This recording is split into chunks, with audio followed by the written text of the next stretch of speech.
So you prepare a little. It's a quiz. It's a rapid fire quiz. So, Okay. And it's you. Amanda doesn't know the question, so it's you versus Amanda here. Okay. And I don't. He did give me a hint last night on topic, but it doesn't I matter. did a couple meth themed Which is funny because questions. we've both done it. You're I probably hate gonna my get them right. I hate Yeah, my laugh. I bet I will. Yeah. Okay. Let's. There's just a few. I couldn't actually. I'm not well initiated into the meth universe, Right. so I don't. So these are like You I were can scared get to these Google wrong. stuff about meth. Just say it. Well, food. They're all food related questions. Okay. So, question number 1: does meth come in flavors? I've never had it, but I would say yes. Yeah. I don't know the answer actually. Oh, you're just wondering? Yeah. Okay. Yes, I do know people who have added. Okay. Like, If you vanilla. were a waitress and your patron ordered meth, what would be a good food pairing that you could recommend? Cigarettes. Yeah. Vodka. Okay. We'll defer to Amanda said it first. So I'm gonna let her have them. Okay, not meth related. Tater tots or French fries? Tater tots. Tater tots. Yeah. So technically, I put depends on the company. If I'm by myself, definitely tater tots. If I'm with other people, I feel like I should class it up and do French fries. If you're a comic, you've eaten all the French fries. French fries, I feel like are a little classier. Plus, I just they feel have like French these in it. days you can get tater tots with dipping sauces, and I'm pretty much in it for the dipping Me sauce. too. It's just a vessel to get the sauce in my mouth. Okay, which of the following fast food restaurants has the highest probability of getting your order wrong? A is a multiple choice. Panda Express, B, Wendy's, C, Taco Bell, or D, Chick-fil-A? Taco Bell. Definitely Taco Bell. Good job, guys. Okay. Which fast food restaurant is the most likely to have a patron strip nude and make a scene? Also multiple choice. Taco Bell. Jack in the Box. Not Taco Bell. We took Taco Bell out. Obviously, it's Taco Bell. But that's not the choice. Dairy Queen, McDonald's, Long John Silver's, or Subway? I would go Jack in the Subway. Box. That wasn't even a... I know. But Okay. Actually, I put Dairy Queen. I've seen some shit go down in Dairy Queen. small towns have Dairy Queens. Yeah. No matter what small town you do comedy in, they have a Dairy Yeah. Queen. What percentage of people ordering food between 1 and 3 a.m. are high? All the ones that aren't drunk. Yeah. And I think both, that's- and some that's are both. considered high, right? The answer is 100%. So Yeah. you're right. Absolutely. 100%. What is the best topping for pizza? Pepperoni. Canadian bacon and pineapple. Incorrect. That is correct. Sorry. Wait, this feels subjective though. It is. You know it's what? just You're his at I the- game. eat pepperoni You're and at the pineapple mercy of and the mushroom and no cheese. of the question maker. Ooh, no cheese, lactose stuff. What is the best dipping sauce? Dipping sauce for a chicken nugget. Barbecue. I like ranch with sriracha in it. You're both incorrect. We're looking for honey mustard. Also, just plain honey would be acceptable. Mustard. Are these answers just your answers? Okay, good. I mean, you can try to get them right. Sometimes it's really difficult. If you were Brady, is how this it's is. I mean, I did write the questions. So. Yeah. It's his So, game. Yeah. Mall food courts. Why? Cardio. You're Okay. walking Yes. around buying shit, you know? Yeah. Okay. I like that. Because America, freedom's $1.05. All of that. Sometimes I'll go to a mall food court and I just think to myself, I've never even heard of some of these restaurants. Never even heard of them. And I just don't. I remember calling it gyros Yeah. when I was a kid at Clackamas Town Center. Which of the following would be the worst thing to find in your sandwich? A severed finger. B, half of a human molar. C, feces, or D, olives? I call it poop. Yeah, I'm gonna say Poop. shit. Yeah, shit. Olives is the right answer, guys. I'm sorry.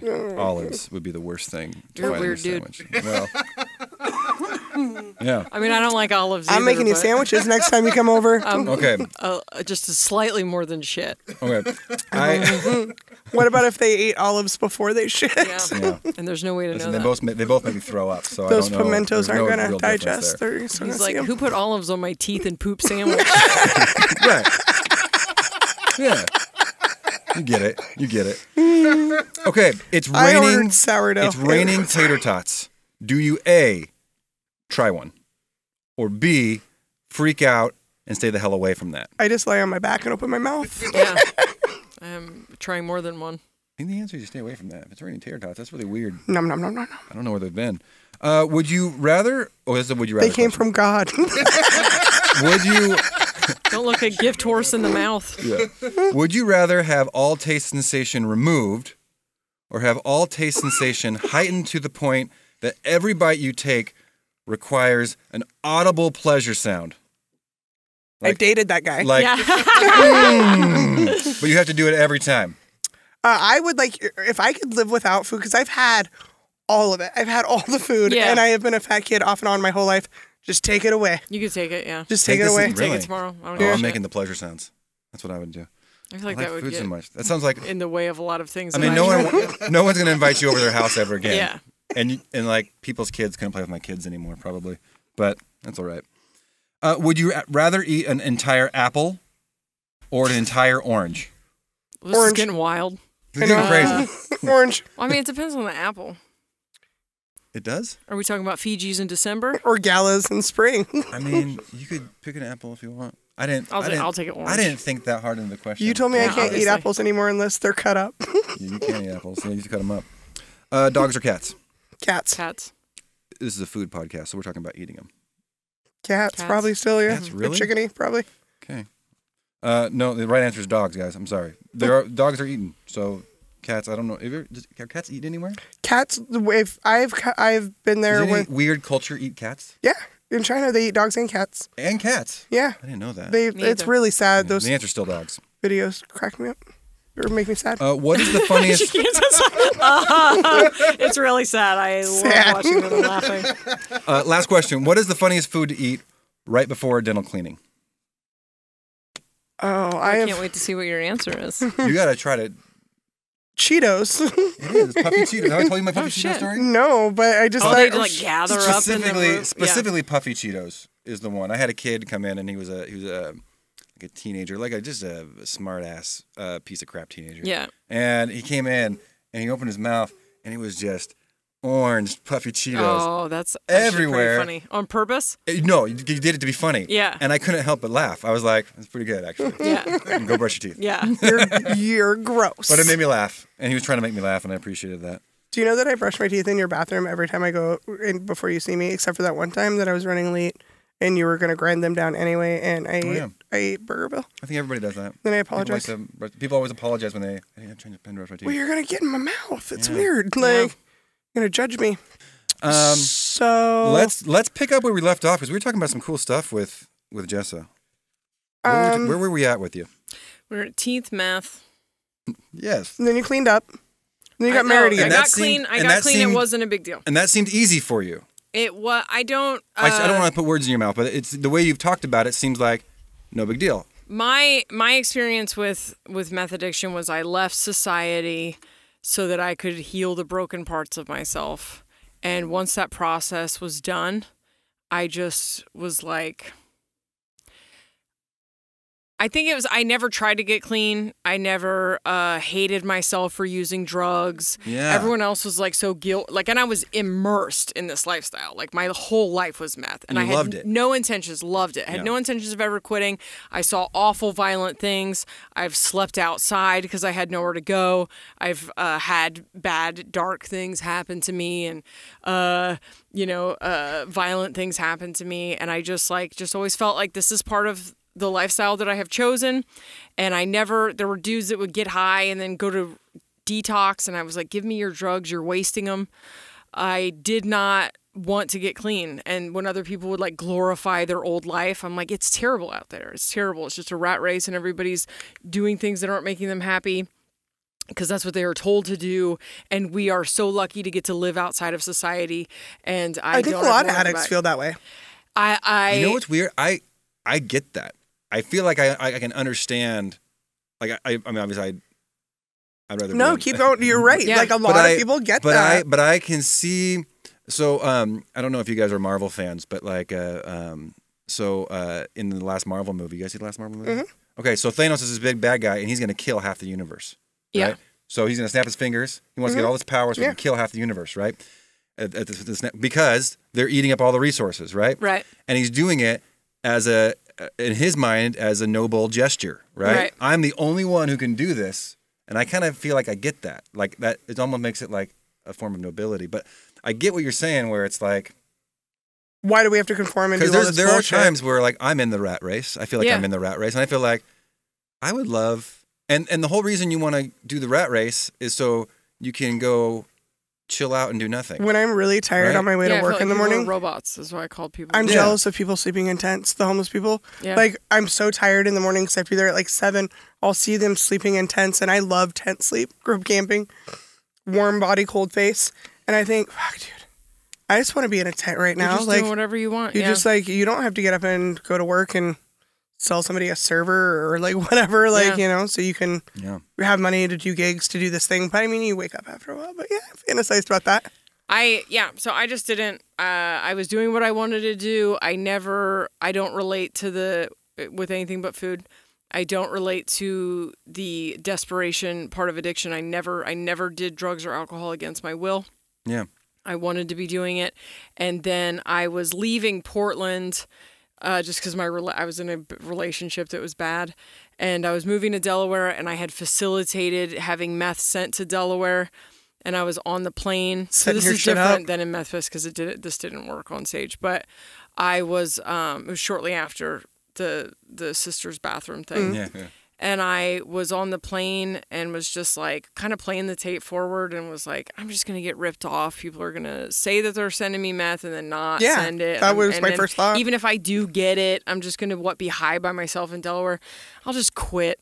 And that was it. And by the time when I got to Delaware, like my dad was in recovery and he took me to 12-step meetings, which were helpful because I was so socially anxious when I got clean that I couldn't speak to strangers. It took me a long time to get through the social anxiety. And in my first meeting, there was just someone bitching about his parole officer being a fucking punk or whatever, and I was like, okay, well, I feel at home here. Like these are my people, you know what I mean? And so it was a socially a comfortable place for me to be. But food is the only thing that I have ever felt like I was doing against my will, that I was ever caught in a shame cycle, that I was ever telling myself I'm not going to do it and then doing it, and food is the only thing I've ever felt that way about. Dude, we have so much in common, Jessa. Jesus. Like, seriously, quitting meth, I quit that. I threw it off my balcony. My roommate tweaked her rent off. We were 21. We got evicted from my very first apartment because she didn't have her rent money, and I was a kid. And we lived right on Johnson Creek at those apartments right down at the end of 42nd and Johnson Creek by Johnson Creek Market. Yeah. And Johnson Creek ran behind our apartments, and I grabbed her dope from her, and I grabbed all the paraphernalia from the house. And it's not the environmentalists; they're gonna cringe. I just threw it all into the creek, and I was like, "Pack your shit." I was like, "I'm gonna have my parents come get me," and I moved to my parents' house, got clean.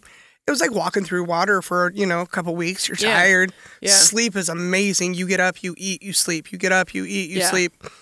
And then I was just like, I don't want to do this. I kind of, this is gonna sound bad, and you sound way more free-spirited than I'm about to sound, but I always kind of felt better than the tweakers that I knew weren't going to get out. Like, I was like, I'm kind of just hanging out for the experience. I like getting high, but I know I'm not going to end up like you. Like, I thought I would be the last one standing. And I was one of the first ones to get clean who did. I was one of the only ones from this group of like 50 people that didn't end up on paper.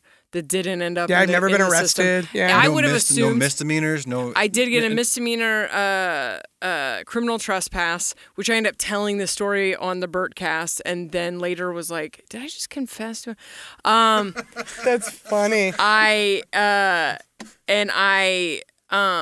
I did get a criminal trespass that I went back, and when I moved back here 3 years after I got clean, I went and turned myself in, and I think it got discharged after I did community service. But I was so crazy that even though I got caught in meth labs and in hotel rooms filled with identity thefts and shit, I really wasn't doing any of the stuff. I was trying to figure out the nature of consciousness. But I was surrounded by crime.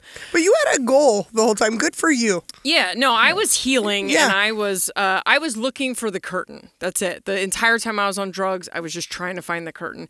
And when I was on drugs, I felt like the veil was thin. I felt like I had a near-death experience early into my using, and the whole thing was like the spiritual thing where I healed all the broken parts of myself. I came out better than I went in. If I hadn't have done that, I never would have forgiven my mom. I never would have reconciled my childhood. I never would have been able to love. I came out loving myself. I came out a way better person, where everyone else came out with like PTSD and like so much wreckage to clean up. It was the opposite for me. I resonate with that so much. I went in broken. I came out whole. And then when I got into recovery, I was like, oh, 12 steps and we do all this. And it was just a nice little, like, put a bow on it and move on with your life. Next. And I was in recovery for a long time. I thought, like, better safe than sorry. Feel like I'm an addict like this, but I must be an addict because I shot up meth in my neck, right? And I did all these crazy things for drugs. And then I just felt like, even if what am I going to get too sober? You know, I don't want to use, so who gives a shit? Yeah. And then binge eating was a problem for a long time, and I got hypnotized for that, and that fixed the binge eating part. helped. Yeah. Let's more about that. Yeah. I want more words on that. The kind of hypnosis I did was something called 5-path, which you can't even get in every state, and it's 5 different sessions that include going age regression back to like the symptom creating event. And it changed my life so much, so fast, that I then went and got certified as a 5-path hypnotist afterwards. And then never really did anything with it, except for recently I hypnotized my podcast partner. Ooh, I want you to hypnotize me sometime. He has regressed memories of abuse. I'm sorry, listeners. Okay. So we went, I hadn't done hypnotism in a long time, but I went in and tried to poke around, see what we could find. And then, that ended like the hardcore, like binge eating stuff, just like fixed it quick. But that was like a very self-destructive, I could gain 20 pounds in a weekend type stuff. My late 30s, that just kind of all went away. Like all my anxiety, about 36, I did start comedy at 31. So about 36 is when comedy started really getting good. So maybe that's... Well, it is it does bring such a healing therapy type, you know. And that's when you kind of go from dick jokes to like, I'm going to tell them really stuff about myself on stage. So maybe that's why, but I was on all kinds of head meds growing up, Effexor, Wellbutrin, Zoloft. And I think a lot of those, I was just in bad relationships, and you can't take pills to make that go away. So I think that kind of, that's interesting. Hypnosis. We'll have to talk more about that later. And then my relationship with food changed drastically when I have my digestive system doesn't work. Has never worked. Doctors could never fix it. Just like does not work. Just like I just won't go to the bathroom for weeks. Oh, you just back up? I don't know if my body had just gotten to the point where it assimilated it or what, but it would be about 2 weeks before I'd get like a backache, and then I would know I'd have to do something, but I was immune to all laxatives. And so I could drink like 2 bottles of magnesium citrate and then just have like labor pains and nothing would happen. And I tell a really gross story really quick. I bought these weird fiber supplements. So being chubby, or let's just call it fat, what it is, being fat here and there, you always have somebody trying to sell you something. Like there's some girl you work with, there's some girl on Facebook, they're always trying to sell you something. I bought these fiber pills from this girl, and I didn't know how much water you really, really needed to drink a lot of water with these. And I didn't poop for 2 weeks, like a week or 2. It was a really long time. And then somebody's mom was like, I know this podcast took a weird turn, but she was like, go get some Smooth Move tea. Oh, that shit's no joke. Dude. I got immune to that though, too. So I was always like if it wasn't prescription Western medicine, because my mom was a pill addict, I'm like, this hippy dippy stuff is not going to work. It says to use 1 tea bag. And they should be like, no, we're super serious. Only use 1 tea bag. I use 3. Oh my God. I use 3. And it's really delicious tea too. It's really like sweet. Licoricely. Yeah. Yeah, it's real sweet. Chugged. Like, oh my God. I thought I was going to have to call 911. I was sweating. I was dying. It was so bad that I brought a stool in. I had like this pub table set with these tall stools, and I just brought one of the stools in the bathroom and put a towel on it and just laid my head and sat on the toilet for like 5 hours and I was like, it's never going to stop. Like, I'm Yeah. going to die. That's a senna leaf. Yeah. So you're welcome, listeners, that it's a food podcast, and we told you about me pooping. Well, that's part of. I've come a long ways in my adulthood. I would have never That's talked about pooping. That's related to food. I apologize to interrupt, but No, that smooth that's tea. yeah. Well, I got immune to that. That one worked for a little while.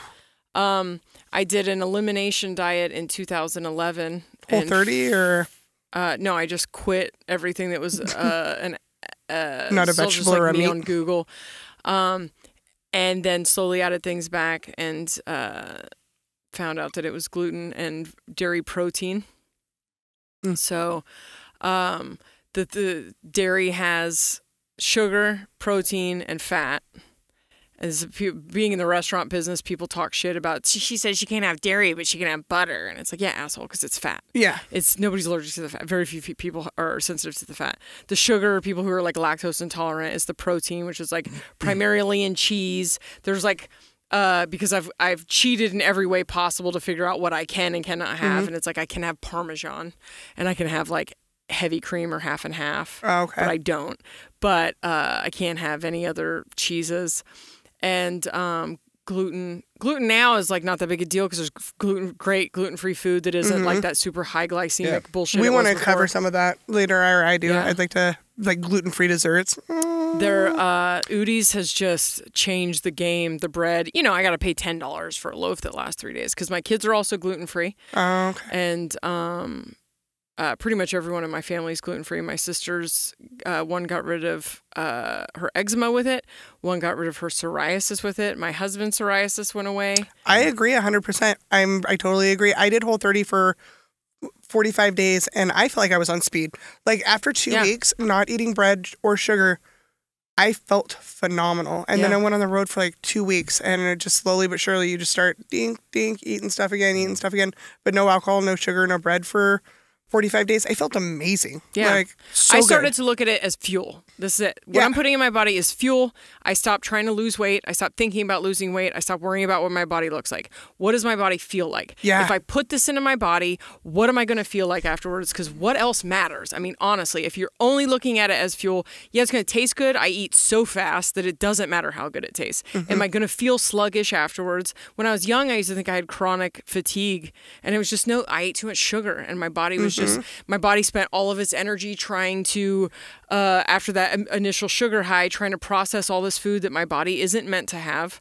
My body runs amazing on high protein and no sugar, very little sugar, very little processed sugar. I don't really eat anything processed, nothing with food dye or high fructose corn syrup.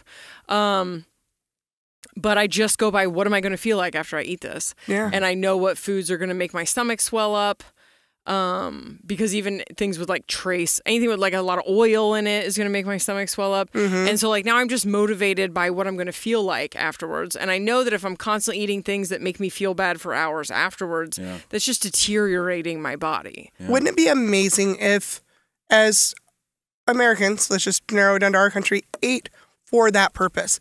Ate for the purpose of what makes me feel good and took away all the stigma of be super hot now or blah, blah, blah, blah. Yeah. It's just what makes you feel good. Yeah. Because we're also drinking rock stars. We're also taking supplements to feel good when, now I sound like Joe Rogan, well, it's just all about what you eat. Like, yeah, no, it's trying to like supplement that energy. Yeah. My daughter, my 8-year-old started to, my kids grow like out and up. We all did. But she was starting to, her little sister never finishes her food. So Phoenix was like finishing Lily's food, and she just started to like put on weight, right? But I'm not going to, all I have is daughters, and I'm not, when I was a kid, my mom was very skinny, but the Garcia side of the family was huge.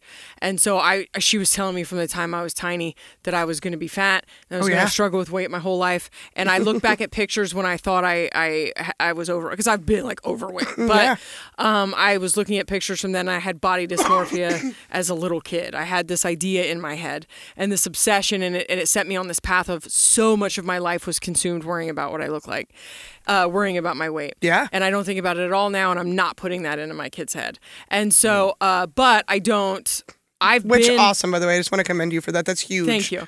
I don't like being overweight. I've been very overweight. Had to tie my shoes on the side. My joints hurt. Everything was a million times more difficult. Breathing, getting upstairs. All of it. For the sake of existing, I don't like to be overweight. Yeah.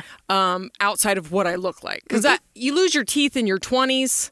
I had a joke about, I used to talk about this yo-yo diet stuff, and then women afterwards would be like, "You're beautiful." And I'm like, "Yeah, I know. Like, I don't give a fuck. You think I have body image issues? I didn't have teeth in my 20s. There are dudes that think my giant legs are hot. There's nobody that are like, dude, I want a bitch with no teeth." Right? You know what I mean? Exactly. Like, my personality was doing push-ups when I didn't have teeth. Like, I got the body image issue shit down, right? I'm not worried about my fucking oh my God, that's hilarious. my love handles. But so I told my 8-year-old, I explained to her, okay, so when you eat, that's fuel for your body. Sometimes when you're putting more fuel in your body than your body needs, your body lets you know by holding on to it. And so you can just tell when your clothes aren't fitting and stuff that your body's letting you know that you're just either eating the wrong kind of fuel or too much of the fuel, and we just got to adjust it. So I think what your body's telling us right now, how none of your clothes are fitting and you're probably not very comfortable, right? And she was like, yeah. And I was like, is that you should probably stop finishing Lily's food. And just kind of scale it back a little bit. No big deal, and your body will just readjust. And her body readjusted like a month later. She had just the weight came back off, but we didn't have to make a big like self-conscious, make her feel weird. And my kids are homeschooled so that I can do all this programming and shelter them from the bullshit of society until they're.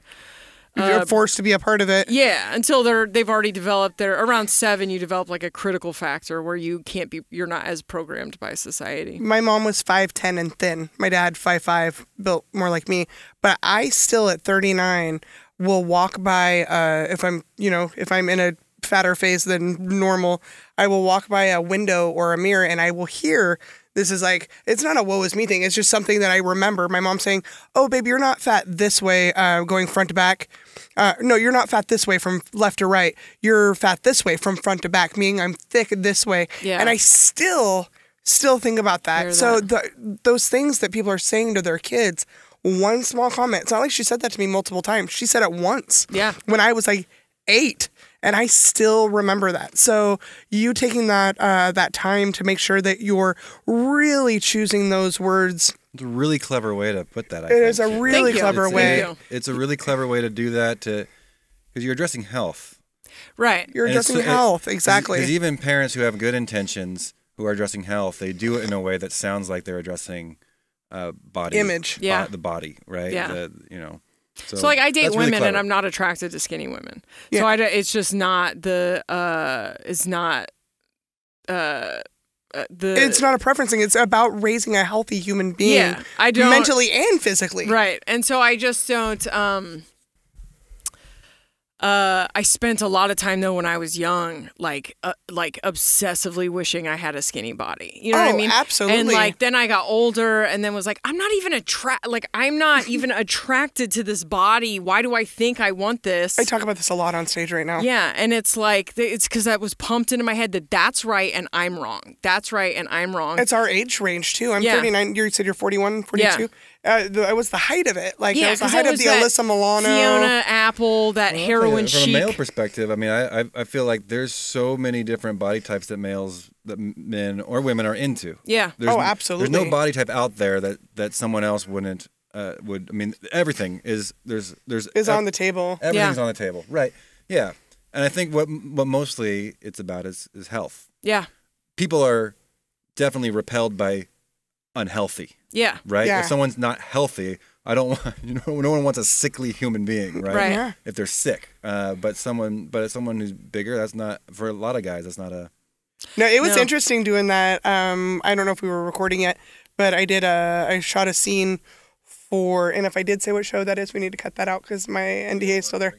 Okay, so there's a TV show filming in Portland, and the lead actress is a bigger girl, and the whole episode is about body positivity, and it was at a pool, and there were a woman from a size 12 to like a size 32, and this is, I don't know if I want to, you know what, this is my podcast, I want to say what I think, that yes, I am all about body positivity and treating everybody with respect, but at some point, we're championing people that aren't healthy. We should respect them and love them and care about them. But I just feel like it was so hard for, some of these women to even just do small steps. And that's so motivating to me, to somebody that has, I'm getting older and, going back and forth between, it's just about being healthy. And I thought about that a lot while I was there. Also about guys, people finding you attractive. It was really fun to watch everybody that were attracted to women, maybe men or women, seeing who they were looking at. Because it was a buffet of boobs and butts. Everybody's in bathing suits. So you have tall, skinny girls that are apple bottom with little boobs. You have, there were beautiful women there. And the crew was trying to, they are trying to be professional. But there's only so much you can do. So it was really interesting. Sounds like my kind of party, by the way. It was super fun. Super fun. Comfortable, so welcoming. There were all these big, beautiful unicorn and golden Pegasus floats. And it was amazing. It was an amazing experience. But, it was really fun seeing the cast and crew and see who they were checking out. Yeah. And the old, it was at a country club, and these old Trump looking white guys that look like they would totally fat shame women, honestly, just stereotypically, totally being taking the slow path through the parking lot and being what's going on here? I do agree about that thin line between, I almost feel like accepting your body is the fastest route to then objectively looking at health. That's when it got better. This last year, I've gotten, my confidence in my late 30s has been amazing. I have never had sex with more attractive men. Yeah. CrossFit trainers, personal trainers, just super hot dudes the last couple of years. And I was like, this is the chubbiest I've been in a while. Why is that? And it's because I finally like myself. Yep. I am totally comfortable in my own skin, and that's when I started making better choices on eating. It's just about liking yourself and wanting to function better. And I went snowboarding this winter, and I love snowboarding, and I fell once, and then my friend's like, man, you are killing it today. You only fell once. Yeah, because I didn't want to have to get up again. The difference between snowboarding thin and in shape to snowboarding chubby and not was a huge difference. There are so many muscles you don't realize that you're using. True. Yeah. And I just want to do fun stuff. I don't want to.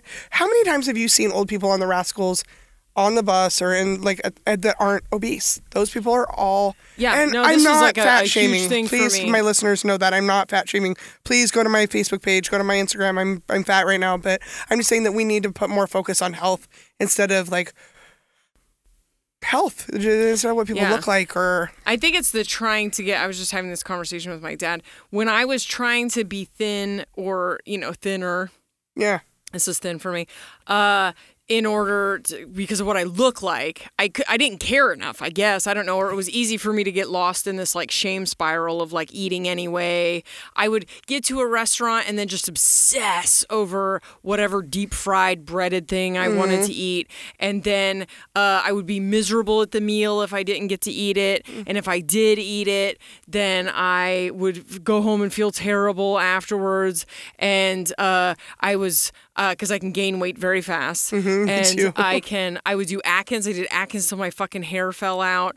And I would say genetics. It's the first lottery you win or lose. Constantly yo-yo dieting. It sounds like you've tried everything out there. Yeah, I did. I lost 80 pounds on the HCG where you drink That's what I did. Piss. Yeah. I did HCG shots in my belly.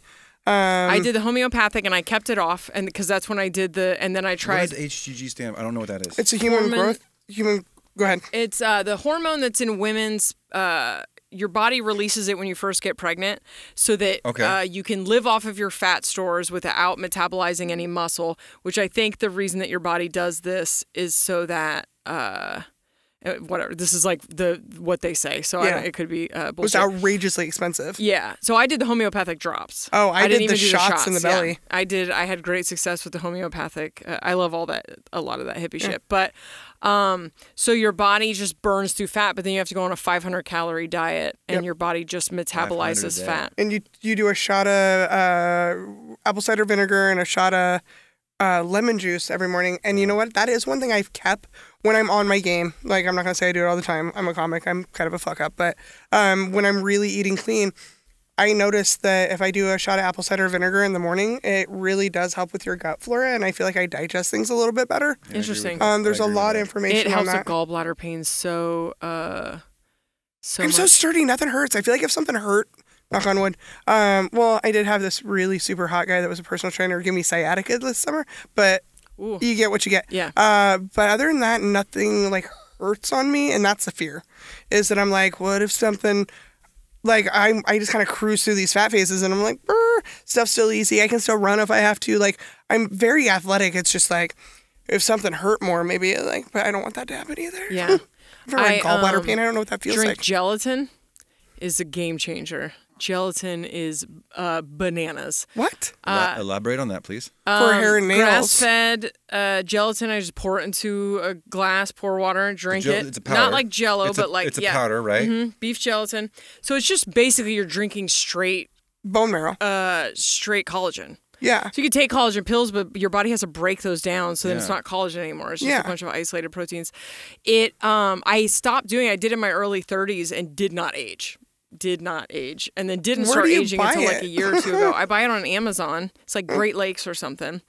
But I started taking it in my 30s because after I had my last baby, so I guess I was like 36 or something, all of my joints were popping and clicking, and I had like a rotator cuff issue here. My knees hurt.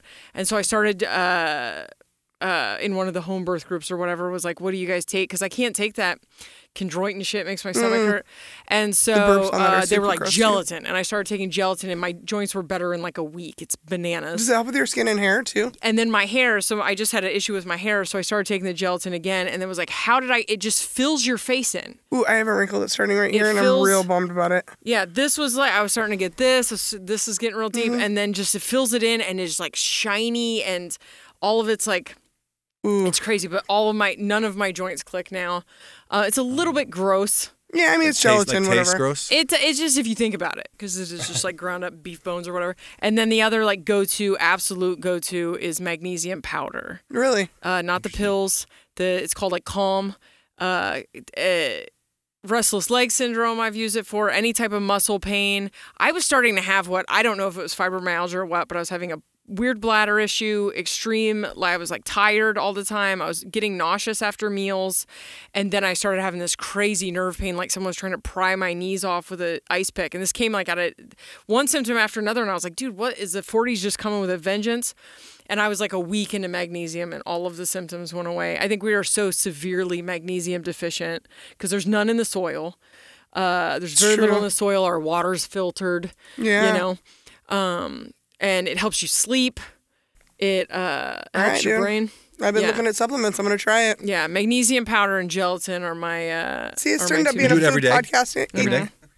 Ended up being a food See, podcast we got it back after all. around. Yeah. We got it back around. Yeah, There. this is one of my. I know natural cures for most things. Can we hang out? Like, You want to get rid of a UTI? It's a teaspoon of baking soda in a glass of water as soon as it starts, and it's gone when you pee. do you know that I've never had a UTI? Really? I've never had one. God, you have dudes giving you sciatica though. I think know. I'd rather have the UTI. Right, me too. Like, I don't know if it was even sciatica. My leg and my back hurt for like a month. It was weird. It like burned. Yeah. And I'd never had back pain ever. But I got thrown onto a couch, and Yeah. then I was like, I felt 39, and I was like, ow, time out. Yeah. It hurt. Oh, that's the worst. But yeah, and then it went away. But it hurt so bad that I had to like squat. It felt good when I'd squat. Yeah, because just to separate So I that. squatted in the store, and I thought, and then I went to that store like 3 times that week, and I thought, I wonder if they just think I'm stretching, getting ready for something. Like, Yeah, you're just like, I got is fucked she gonna real hard. is she gonna steal something and run, or Doing lunges. what is she doing? Like, she's warming up. Maybe she'll do something eventually. But no, I've totally been looking into supplements. I ran a marathon 7 years ago. I was 31. And I don't ever have to do that again. Yeah, I did yeah, that. good, you That got was that off gross. the I list. threw up at the end. I have no My desire. time was here. There were people like, we want to go home. Like, and I was like, I'm Oh yeah, gonna finish you're this. holding everyone there. Yeah, that's Yeah. what I would be doing. It was I hard. did that in gym class every day in high school. Oh, dude, making me run, and I never touched the bell. Like when they'd make you climb the rope, Yeah. I'm like, I'll touch the rope, but we both know Yeah, I'm not this getting up isn't that gonna rope. I'm happen. not getting This up that is rope. My very not weak gonna hands. happen. But I remember getting really fit when I ran the marathon and actually going to the park. I was like 25.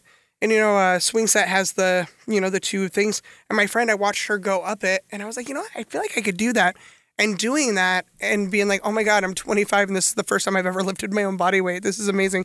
But I was still, a size 6 and I was still 161 pounds. Yep. That was just like I got down to 150 and my head looked big. Like I looked really gauntly thin. I look really weird because I look like My clavicles are heroin huge. addict up here by the time Big the bone thighs is really even a start thing. to relent. Yeah. Dude, I'd be the last girl in Auschwitz. My thighs would still be rubbing. Yep. I'd be like, when's this stop? Like, anybody have any cornstarch? They came in style though, so I just like want to go back and tell younger me, stop Hold hating tight. those. One day, Hold men tight. are going to be all up on your YouTube comments, calling Yep. you thick. Yep, you thick. I love it. I love your thickness. Do you go through your YouTube comments? Yes. Do you? Do you like Yes. doing that? Yes. Do you? Yes. I am impervious to the negative stuff. I'm negative like, stuff? all right, I'm not your cup of tea. Who cares? Yeah. You took enough time to talk about it, though. Yeah. But by and large, like on the This Is Not Happening set, they were so complimentary. I mean, there's a ton just call me a crack whore and fuck this bitch and this idiot. There's on Burtcast too, and I'm just like, okay. I probably wouldn't like you anyway. Like, you know what I mean? When people don't like me, I'm like, well, I probably Yeah. don't like you anyway. Yeah. I And you didn't got other want- people comparing me to Pryor and shit. It's like, of course I'm reading these. I didn't want to visit Iowa anyway, so it's fine. Yeah. Like, Yeah. I don't- worked You're with stronger Bert than me. for I would not like reading. you My get, Yeah. podcast partner, I have some negative reviews online, and I like reading those. but we're you have negative reviews. I do. For Why? my office. Dude, did you refuse to take a junkie's tooth out? No, I like it because it's always some kind of like catered to their. misconstrued, Yeah. out of context. Dr. Smith is the worst. Oh, don't take anybody you know there. Don't, and like, so I actually do enjoy that because I know, no, I'm good at my job. I'm Yeah. actually a really nice person. Your staff's really nice and too. you happen to be a piece of shit human being, and that's why you Nice. had a bad experience at my office. So I actually do like that. I guess if you have I guess confidence is the issue, Yeah. and you're very confident. Yeah. So you look at those comments, you're just like, It just doesn't resonate. You can't be a comic all and go up y'all. on stage with a successful comic. Well, I don't know if we're you're way more successful than me, but I mean, like, you can't get booked and work at the clubs and shit and be like super sensitive. I know. can- I know you a lot can. of comedians that cannot read comment like Remember, will if you, ever, internalize comments. And I guess if they were if you ever work Hardee's, if it resonates, no, I don't work clubs, but yeah. if it resonates, there was someone in the comments that said her timing is annoying, and that that would- resonated because that bit when you write a story or a bit, and then you've done it a few times on stage, you know pretty much how long the laughs are going to be, Yeah. and you know when you can That take a would bug drink of me. water and write. The Methis Story, I tried to write every single line as some punchline ish. You know what I mean? and then you'd walk over to your glass. And then it never hit the same way twice, ever. And I bitched about this. I ran it for a year. It was a very difficult thing to run. I was having to run it. I'm living in Delaware, so I was having to run it like VFWs and improv theaters and stuff, which was mostly just me apologizing to people that they had to sit through it. But I was like, this has to be perfect. So I'm sorry you have to listen to Yeah. this dark ass story and you're trying to eat your mozzarella sticks. But it never hit the same way twice. So I had to wait at every line, even though some of them didn't hit. And when we taped This Is Not Happening, the crowd was fire. And yeah. I don't know why they weren't mic'd right, because people in the comments are like, how's this crowd not dying? Because but the you're crowd was watching dying. them. If you watch Yeah. them, I've Yeah. watched. Yeah. I've I watched guess your a couple of them behind me weren't, but They were doing this, like mouth open, watching. Yeah, the room was on fire. Like Yeah. the set to be in it was amazing. And so, but on the video, you can't hear them laugh at every single line. But you can if I'm see them hanging laughing. out, yeah, if I'm hanging out, it's because they were laughing. But that was something I was self-conscious about with that bit. So when there was like 20 So people good. talking about my timing, that bugged me because it resonated. But for the most part, I don't need everyone to like me. I did like mom comedy for a while, and then after a while I was like, I'd rather go get a day job than to be universally palatable. Like I want a small loyal fan base that gets me and likes all the weird shit about me. Rather than to be forgettable, and that's what it is when everyone likes you. You're forgettable, and I'm sorry I'm talking so much on this one, but God, things you're saying, it's so nice to hear somebody else say this, because I was myself when I first started comedy, and I started late. I started, 31. And then for a couple of years, I did my own thing, and I did good. I was getting booked. I went on the road way too early with a horrible human being of a of a headliner that I'm probably sure you know. He lied and said that his whole family was dead and blah, blah, blah. Anyway, he has an in-memory tattoo of his dad on his arm, and his dad's still alive. Whoa. Yeah. I'll have to tell you. Like, cried real tears and told me about how he found his dad dead.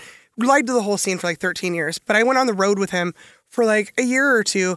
He introduced me to this other female headliner. I worked with her, and man, she put me in a bucket. Like, she was like, palatable. This is too dirty. You can't do this. You can't do this. You can't do that. And I was hungry. I wanted to be on the road. Like, I was a decent softball player, but this is the only thing I've ever committed to in my life. I'm meant to do this. So to hear you say that I worked with her for like 4 years, and then I just was like, you know what?